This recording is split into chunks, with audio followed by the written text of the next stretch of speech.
Hi guys, so this is part 2 of my video about my time on staff, and I have a few more things to say, so I'm just going to kind of jump right into it.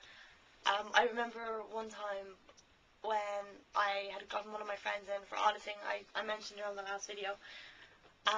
She came in because I needed a pre-clear. At the time I was kind of stuck for a pre-clear, and I was training to be an auditor, so I needed somebody to audit, obviously. And at the time, the mission was kind of small. This was before the move. So the auditing was done in one part of the room, and the course and the TRs were done in another part of the room. And it's not really important. It's just kind of funny to mention that I brought my friend in for auditing, and to get to the part of the room where we audit, she had to go past the course room and where the TRs were going on. And the look on her face when she seen some TRs in progress, because she didn't know what a TR was. So I kind of tried to quickly explain that these people are not insane and they're not staring at each other and shouting at each other for no reason. She was very freaked out by it. I don't think she got the concept of a TR. I mean, looking back, they are ridiculous. But at the time, you know, I had to have a quick explanation because I could tell by her face she was thinking, what the hell is going on here? So she was very freaked out by the TRs, and during the auditing session, because like I said, the rooms are kind of joined, she could hear the TRs going on, and she couldn't get into reverie. Like, she wasn't really feeling the auditing.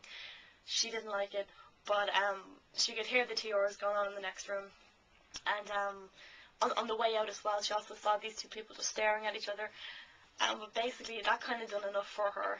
I think that was like the final nail in the coffin. Even though we'd only started auditing, she didn't come back because she said the TRs were very creepy and they turned her off, especially because what she heard the people on course saying to each other, like, you know, when the TRs bull baiting is kind of where you try and find someone's button and you try and flatten it, basically by insulting the person until they don't react to it anymore. And she thought the whole process was quite weird, which, looking back, in fairness, it kind of is. But so that definitely scared away a pre-clear of mine. It was kind of hard to explain TRs to my friends because she went back and told them what she had seen, and like I said, now it's crazy, but at the time I was kind of thinking, no, TRs are really helpful, but I couldn't explain to my friends what they were without them thinking it was really weird, and it is really weird, let's face it. But yeah, so I lost a pre-clear, like my very first time. She didn't come back after she saw the TRs, and I don't really blame her. 3 minutes already. The other thing I also wanted to mention was I found when I was on staff, the treatment of some members of staff was really horrible, to be honest. And I noticed it was done a lot by the OTs.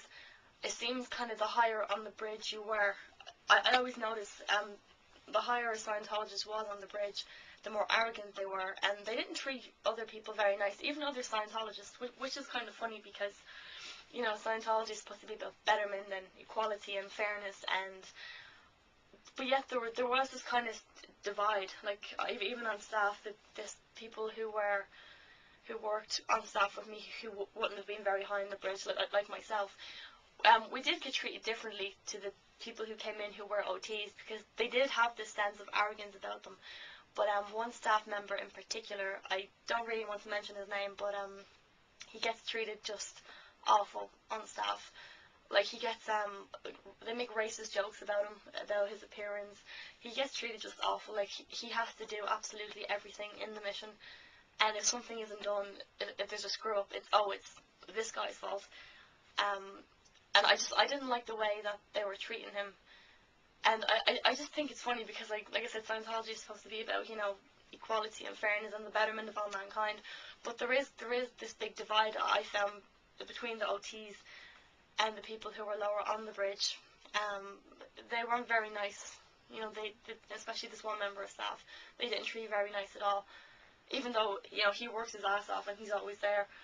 But yeah, I did notice there's a big difference in behaviour the higher you are on the bridge. Like, it's supposed to make you a better person, but, and like I said in I think I may mention in my other videos that I do believe Scientologists for the most part are genuinely nice people, with the exception of a few. That I think we've all met a few of those. But yes, some Scientologists in particular weren't very nice to staff members, especially depending on how high they were on the bridge. So there is kind of a sense of, I guess I could say, being divided. I think that's why everybody was always trying to get to that goal. You know, I want to be like them, I want to be clear, I want to be an OT. But it's not, it shouldn't happen that way, and I don't think it's supposed to happen, but there was a big difference in the way certain staff were treated. Also looking back, I also want to mention that there was one pre-clear I had in particular, and I'm not going to mention her name, and I don't want to mention anything about her case, because even though I don't follow LRH Tech anymore, what she told me was still obviously in confidence, and it is quite heavy stuff, so I'm not going to discuss that, because to me that would be morally wrong, because I wouldn't like anybody to talk about what's in my pre-clear files, or what I talked about in auditing. But anyway, the point is, she was very, the Scientology world would be very low tone, but to be honest, she was just a very depressed woman. She was very depressed and very, I felt unstable. And the life she had, that she told me about in auditing, it was just dreadful. Like, this woman had been through some stuff. But in my opinion, looking back, this woman needs, and probably still needs, psychiatric help. I mean, she needs to go to the right places. I mean, auditing isn't going to get to the root of what is wrong with this person. But of course, the evil psychs, you know, psychiatrists are all evil, psych medication, and I can't believe I bought into that bullshit. But yeah, so it does worry me, not just my pre-clear, but like I said, some of the trainee auditors would also be in the courtroom, because if you're a trainee auditor, your pre-clears have to be counselled in front of a course supervisor. But not just my pre-clear, but even other people doing auditing that I may have overheard. I mean, serious issues that they do need help with, and I don't think they're going to get what they're looking for from auditing, especially not from Scientology, because they're going to get ripped off. But I mean, some serious cases, and people do need help, and Scientology can't give it to them, because they're just going to get ripped off everything they have. But that is quite upsetting, looking back on that, especially my own pre-clear. At the time, like I said, this woman is very low, and I felt I was doing something good to help her. I thought, oh yeah, look at me being good, but no. I actually wish if I could talk to that woman again, I would tell her to go and get help, because she needs help, and it is sad. I even think about if she still is in there, or, you know, if she's still getting auditing to try and help her, but I hope not. Okay, it's like 8 minutes already nearly. This one did really quick. I don't really know if I have much more to tell about staff. Well, I still have a lot more about Scientology to tell, more videos to make, but I think I tried to cover most things on staff, like about the abuse and the long hours, the pay, the pre-clears, the treatment of certain staff members. And my friends get freaked out by seeing TRs. And also how I mentioned in the last video about how when recruiting members, we're not allowed to use the word Scientology because of the bad press that goes with it. So yeah, that's pretty much it. Just really quickly, my aunt came by, I think about 2 weeks ago now, and she brought me this book. She read it and she gave it to me and said she knows I was in Scientology. It's called Complex, and I know everybody has probably read it by now except for me. So here it is.